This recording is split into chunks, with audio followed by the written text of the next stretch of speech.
Guys भाई आपका हाजिर है एक नए वीलॉग के साथ। इस वीडियो में मैं आपको बताऊंगा कि जो यूके है, यूके ने ब्रेग्ज़िट करने का फ़ैसला कर लिया हुआ है और इस चक्कर में उन्होंने अपना पासपोर्ट भी चेंज करने का सोच लिया है। पासपोर्ट भी आप देख सकते हैं, जो ओल्ड उनका पासपोर्ट था मैरून कलर का था, अभी वो ब्लू कलर का नया पासपोर्ट ला रहे हैं। और पासपोर्ट में आपको वाज़ह तौर पर लिखा आ रहा होगा कि जो पहले इनका था उसमें यूरोपीय यूनियन के नीचे उन्होंने अपना ब्रिटिश और ये चीज़ें लिखी हुई हैं, जबकि जो नया इनका पासपोर्ट आ रहा है इसमें सिर्फ ये आयरलैंड को शामिल कर रहे हैं और बाकी ये नया पासपोर्ट बना रहे हैं। अब पासपोर्ट की सिर्फ गेम नहीं है, यहाँ पे पासपोर्ट के अलावा भी बहुत सी चीज़ें हैं। उन चीज़ों के बारे में आपको डिटेल में बताऊंगा। आगे चल के अपना ब्रीफ सा इंट्रोडक्शन दे देता हूँ। नाम है अदनान, ताल्लुक़ है पंजाब पाकिस्तान से। अभी एडमिशन लिया यूनिवर्सिटी ऑफ पोर्ट्समाउथ में। इंशाल्लाह 30 to 40 डेज़ में मैंने फ़्लाई कर जाना है, वीज़ा प्रोसेस चल रहा है। चैनल बनाने का मकसद ये है कि आप लोगों को ट्रैवल और गाइड स्टडी के हवाले से गाइड किया जा सके, डिटेल में इंफॉर्मेशन दी जा सके, जो कि हमने ख़ुद यहाँ अखबारों के लिए है। कुछ मेरी प्रीवियस वीडियोस भी आप देखेंगे जो कि मैं अपलोड करूँगा। कुछ इंशाल्लाह इस चैनल को जाके लॉन्च मैंने करना है यूके के अंदर ही, और कुछ वीडियोस बनाई हैं पाकिस्तान में भी। और इसमें सिर्फ यूके के हवाले से वीडियोज़ नहीं हैं, चाइना के हवाले से भी हैं, दूसरे कंट्रीज़ के हवाले से भी हैं। कुछ मेरे फ्रेंड्स हैं, मतलब अल्हम्दुलिल्लाह सारी मेरी ऐसे ही है गैदरिंग, जो कि सारे पढ़े लिखे आगे पीछे निकलते रहते हैं। HEC विनर्स के बारे में है, CSE स्कॉलरशिप विनर के बारे में है यहाँ पे। तो आप डिटेल में वो वीडियोस देखिएगा। ये ब्रीफ इंट्रोडक्शन इसीलिए करवा रहा हूँ कि अगर आप फ़र्स्ट टाइम मेरे चैनल पे आए हैं, इस वीडियो को आखिर तक देखिए, बाकी वीडियोस को भी फॉलो कीजिए। मैं आपको यकीन से ये बात कहता हूँ कि आपको कंटेंट पसंद आएगा, और अगर पसंद आएगा तो आपका फ़र्ज़ बनता है कि बेल आइकन को प्रेस करेंगे, सब्सक्राइब करें और काइंडली इसको शेयर करें। कमेंट में अपनी राय से ज़रूर आगाह कीजिएगा, क्योंकि आपकी राय बहुत ज़्यादा ज़रूरी होगी मेरे लिए। और बाकी आपको ये बताना चाहता हूँ कि चैनल सिर्फ आपके लिए बनाया, आपकी इन्फॉर्मेशन के लिए बनाया, और इसमें किसी किस्म की कोई ऐसी यहाँ वहाँ की चीज़ें नहीं होंगी। जिस चीज़ में भी आपको डाउट हो आप वो पूछ सकते हैं कमेंट्स में। इंशाल्लाह इंस्टाग्राम की भी आईडी दे दूँगा आपको, और इंस्टा पे भी आप कांटेक्ट कर सकते हैं। लेकिन कमेंट कीजिएगा, कमेंट पे ज़रा जल्दी आपको रिस्पॉन्ड कर सकूँगा। इंस्टा मैं उस तरह से रेगुलरली यूज़ नहीं करता। तो अब चलते हैं मेन वीडियो के टॉपिक की तरफ। स्लग आपने देख लिया होगा, थंबनेल आपने देख लिया होगा। ब्लू पासपोर्ट के हवाले से है और नए रूल्स के हवाले से। अब नए रूल्स क्या हैं? नए रूल्स ये हैं कि 5 अक्टूबर 2020 से यूके ने अपने स्टूडेंट वीज़ा के जो रूल्स हैं और ओवरऑल जो रूल्स हैं वो भी चेंज किए हैं। ब्रेग्ज़िट आपको पता होने जा रहा है। बोरिस जॉनसन जो उनका यूके का PM है, उसने भी अनाउंस कर दिया है कि वो यूरोपीय यूनियन से निकल रहे हैं। यूरोपीय यूनियन से क्या निकल रहे हैं? आपको पता है यूरोप में बहुत सारे तकरीबन 28+ कंट्रीज़ हैं जो कि उनको ट्रीट किया जाता है एक किस्म का। आप समझ लें कि यूके नेशनल्स की तरह ट्रीट किया जाता है। कैसे ट्रीट किया जाता है? अब देखें, जैसे मैं पाकिस्तान से हूँ, आप इंडिया से हैं, बांग्लादेश से हैं, या कहीं अफ्रीका वगैरह से हैं। आपको फ़ीस पे करनी होती है एनुअली, आफ्टर डिस्काउंट या आफ्टर जो स्कॉलरशिप वो 1500-1600 पाउंड की देते हैं। तो यूनिवर्सिटी टू यूनिवर्सिटी वेरी करता है। आजकल की इस फ़ीस की बात करूँ तो मैं अपनी यूनिवर्सिटी की फ़ीस पे चलता हूँ। फ़ीस जो मैंने पे की, इनिशियल डिपॉजिट 35 पाउंड दिया, 3500 पाउंड्स। तो बाकी मिला के 13,500 पाउंड देने थे। और वही जो यूरोपियन है वो अभी तक, यानी कि आज की डेट तक, जब मैं ये वीडियो बना रहा हूँ पाकिस्तान में बैठ के, उनको तकरीबन 7 से 8 हज़ार पाउंड देने होते हैं। ये यूके के जो नेशनल हैं उनके लिए भी यही फ़ीस का प्रोसीजर है और इतनी फ़ीस है।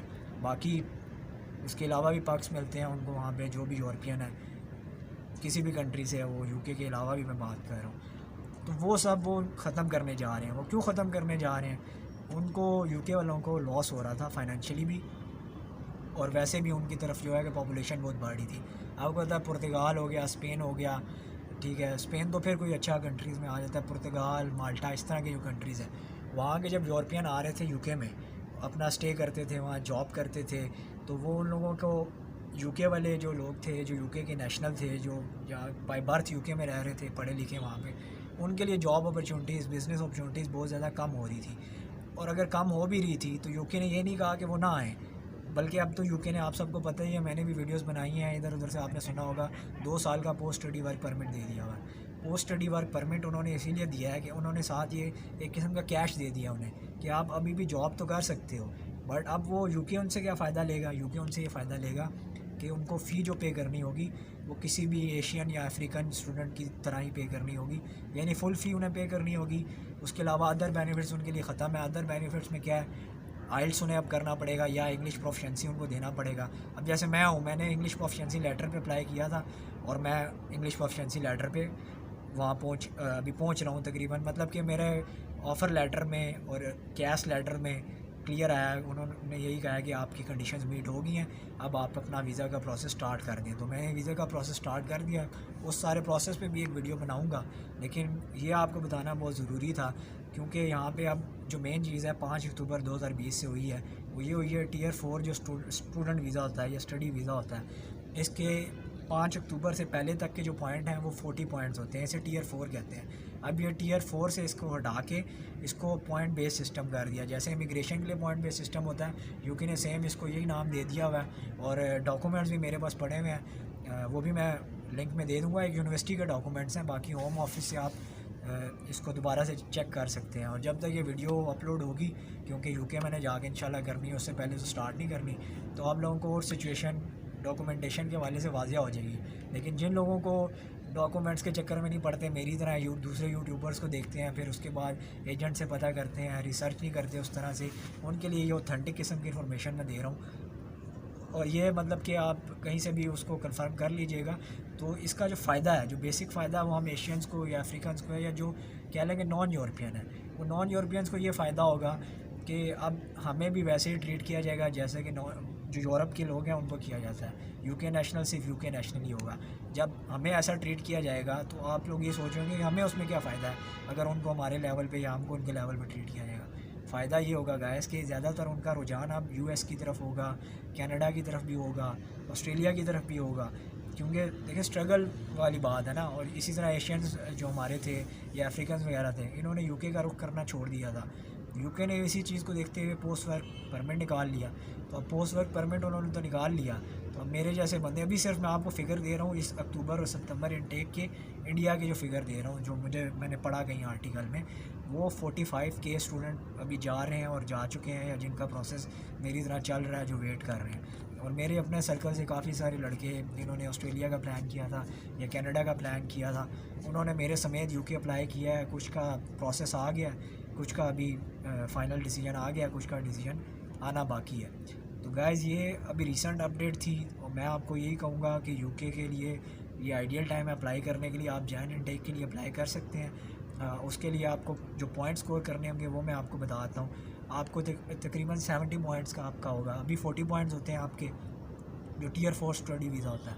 अब 5 अक्टूबर के बाद से वो होंगे तकरीबन 70 पॉइंट। और इवन आपका 4 अक्टूबर को भी सुबह या रात को 12 बजे तक के लिए, जो कि मैं डॉक्यूमेंट्स में लिखा है, आपको एग्जैक्ट उनके वर्डिंग बता देता हूँ। जो यूके गवर्नमेंट का फ़ैसला है वो ये है कि 5 अक्टूबर यूके टाइम सुबह 9 बजे से पहले आपके पास अगर कैश आ जाता है, 4 का आता है, 3 का आता है, तो आपके पुराने ही उसी पे मेल होंगे, ठीक है। उस पर आपके पुराने ही आपके डॉक्यूमेंट्स चलेंगे, और जो एम्बेसी में आपका इंटरव्यू होगा, जो आपकी स्कोरिंग होगी, वो सारी पुरानी उस पर होगी।